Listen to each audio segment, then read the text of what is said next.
নাটক কম করো প্রিয়। মাননীয় স্পিকার, হাজার মানুষের আত্মত্যাগ, তার ফসল হচ্ছে আজকের এই সংসদ। এই মানুষগুলো কারা যাদের আত্মত্যাগের বিনিময়ে আমরা আজকে কেউ মন্ত্রী, কেউ এমপি, কেউ সরকারি দল, কেউ বিরোধী দল হয়ে এসে সংসদে বসেছি? মাননীয় স্পিকার, তাদের স্বপ্ন কি ছিল? তারা জানতো তাদের এই আত্মত্যাগের বিনিময়ে তারা কিন্তু কেউ মন্ত্রী হবে না, এমপিও হবে না। তারা ছিল সাধারণ মানুষ, একেবারে খেটে খাওয়া সাধারণ জনগণ বাংলাদেশের। মাননীয় স্পিকার, এখন চলছে রাষ্ট্রপতির ভাষণের উপর আলোচনা। বাংলাদেশের সংবিধান অনুযায়ী প্রধানমন্ত্রী এবং প্রধান বিচারপতি নিয়োগ ছাড়া রাষ্ট্রপতিকে আর সকল কিছুই প্রধানমন্ত্রীর পরামর্শক্রমে করতে হয়, এবং প্রধানমন্ত্রী রাষ্ট্রপতিকে কি পরামর্শ দিলেন সেই ব্যাপারেও কোথায় কোনো প্রশ্ন উত্থাপন করা যায় না। সে কারণেই দীর্ঘদিন ধরে রাষ্ট্রপতি এবং প্রধানমন্ত্রীর ক্ষমতার ভারসাম্য আনবার ব্যাপারে বারবার আলোচনা হয়েছে। সরকারি দল, বিরোধী দল, 24-এর অভ্যুত্থানের আগে পরে সকল সময় বলা হয়েছে যে রাষ্ট্রপতি এবং প্রধানমন্ত্রীর ক্ষমতার ভারসাম্য আনা হোক।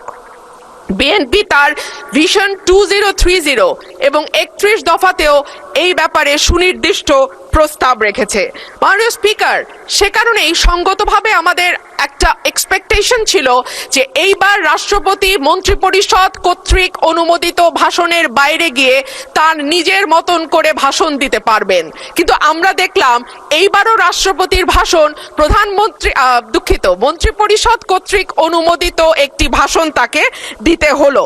সো আমরা যদি এতটুকু স্বাধীনতা মাননীয় স্পিকার রাষ্ট্রপতিকে দিতে না পারি, তাহলে আর আমরা কোন ভারসাম্যের কথা বলছি?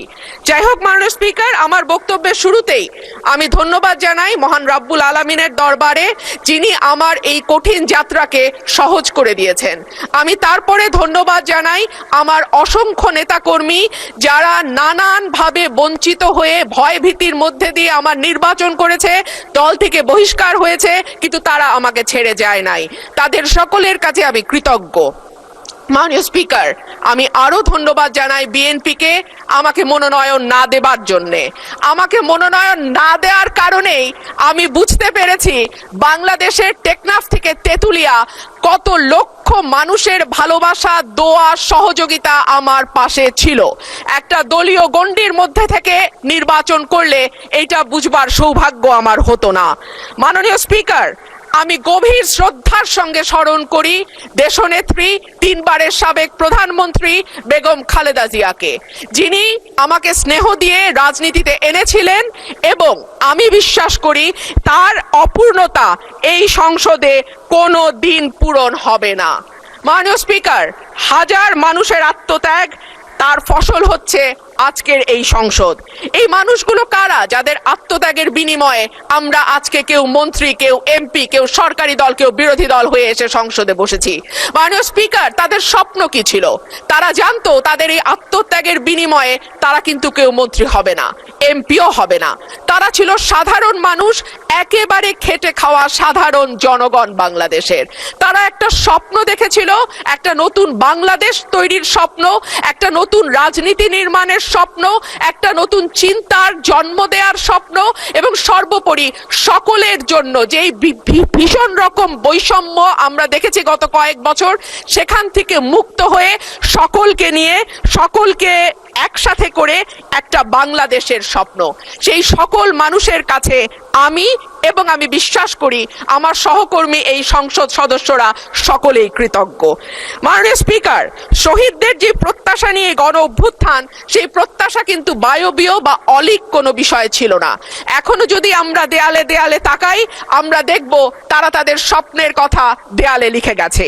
উই ওয়ান্ট জাস্টিস, কিংবা দেশটা কারো বাপের না, তুমি কে আমি কে, বিকল্প বিকল্প।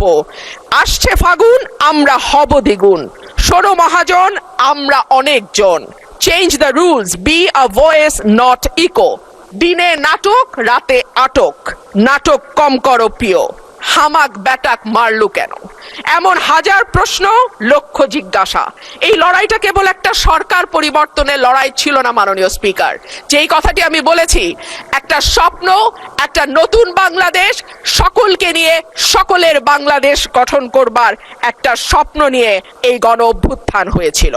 মাননীয় স্পিকার, আমরা স্বপ্ন দেখেছিলাম ধর্ম, বর্ণ, জাতিগোষ্ঠী বা লৈঙ্গিক পরিচয়ের ভিত্তিতে কাউকে অপর বা আদার করে দেয়া হবে না।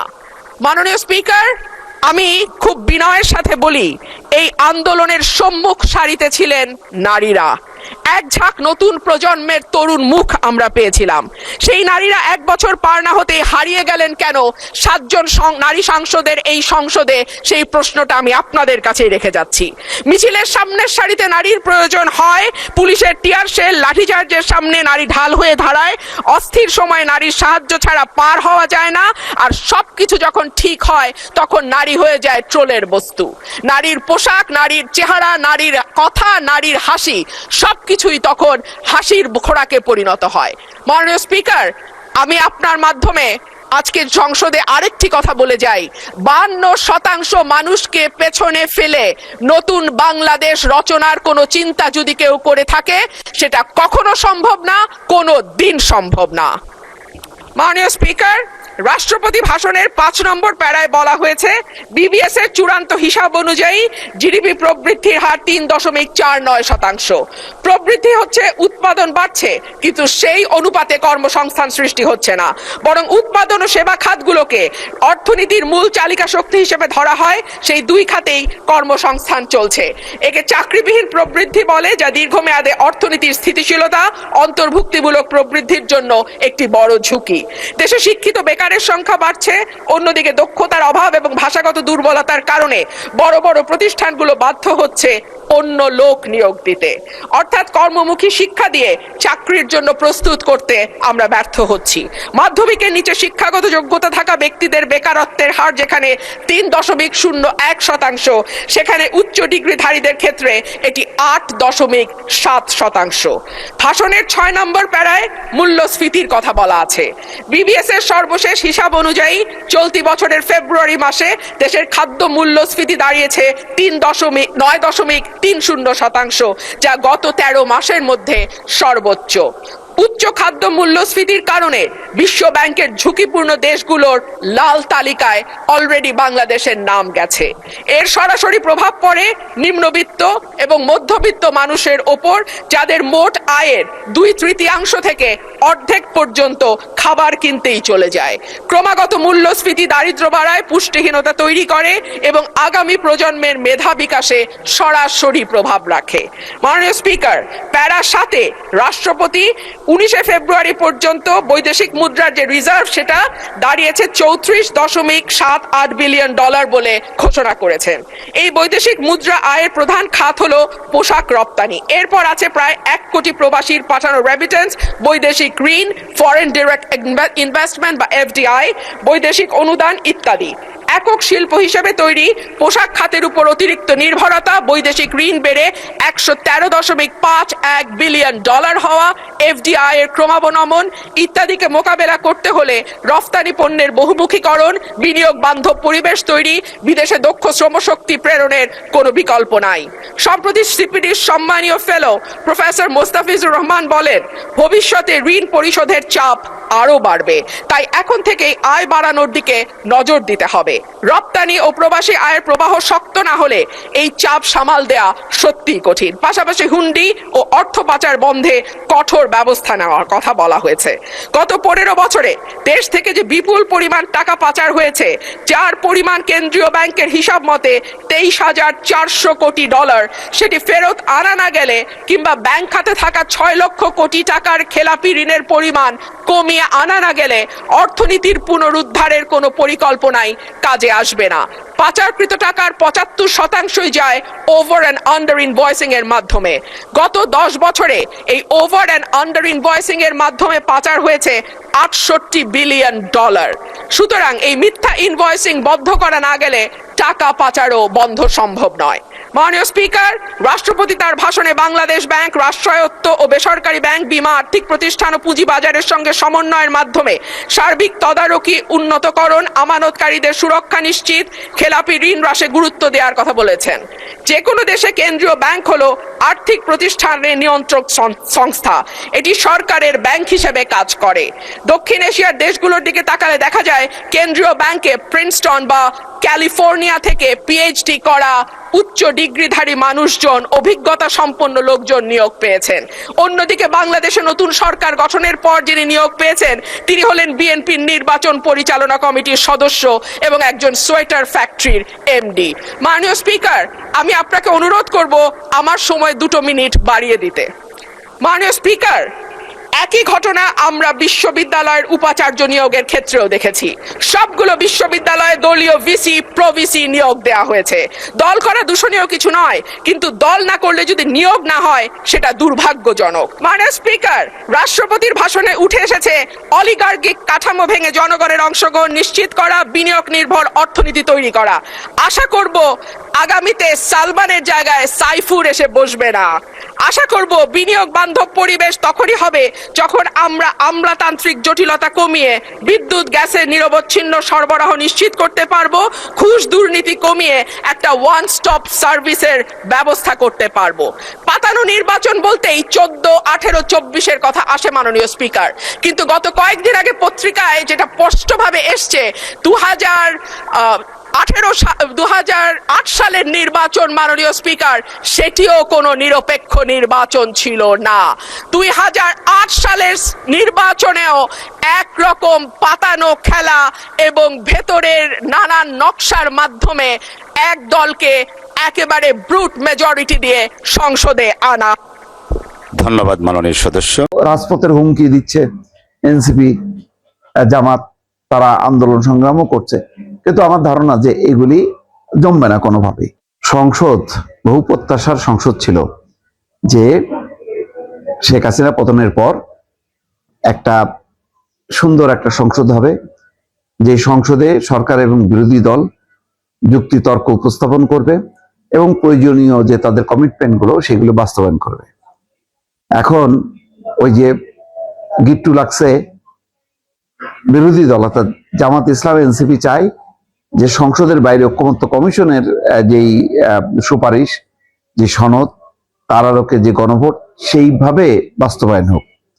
কিন্তু এই ব্যাপারে কিভাবে বাস্তবায়ন হবে তার পদ্ধতি নিয়ে একটা অচল অবস্থা তৈরি হয়েছে। এটা সংসদে শুধু অচল অবস্থা না, রাজনৈতিকভাবেও একটা অচল অবস্থা বলা যায়। এবং আগের অবস্থানে অনড় সরকারি দল এবং বিএনপি, বিরোধী দল জামাত ইসলাম এবং এনসিপি জুলাই জাতীয় সনদের বাস্তবায়ন পদ্ধতি কি হবে তা নিয়ে একটি মুলতবি প্রস্তাবের উপর গতকাল রোববার জাতীয় সংসদে আলোচনা হলো।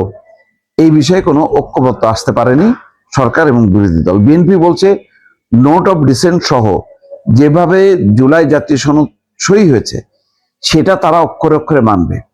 তারা সে অনুযায়ী সংসদের নিয়মিত প্রক্রিয়ায় সংবিধান সংশোধনের কথা বলছে, অর্থাৎ তারা তাদের যে সমস্ত ভিন্ন মত আছে সেগুলি বাদে বাকি যেগুলি আছে সেগুলি তারা নিয়মিত প্রক্রিয়ায় সংবিধান সংশোধনের করবে, এই কমিটমেন্ট করছে।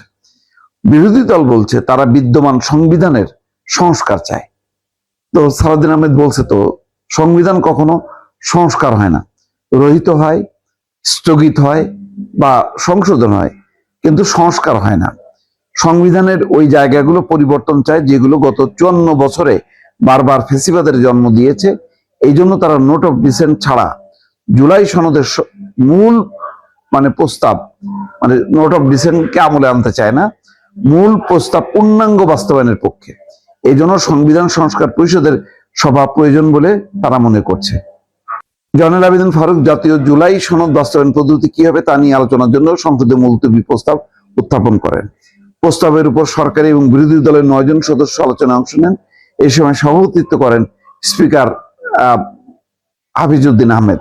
এর আগে জুলাই জাতীয় সনদের সংবিধান সম্পর্কিত প্রস্তাবগুলো বাস্তবায়নে সংবিধান সংস্কার পরিষদের সভা আহ্বান নিয়ে বুধবার বিরোধী দলের একটি মুলতবি প্রস্তাব নিয়ে আলোচনা হয়েছিল, সেদিনও কোনো সিদ্ধান্ত হয়নি। তো সব মিলায় বোঝা যাচ্ছে যে এই যে একটা অচল অবস্থা, এখন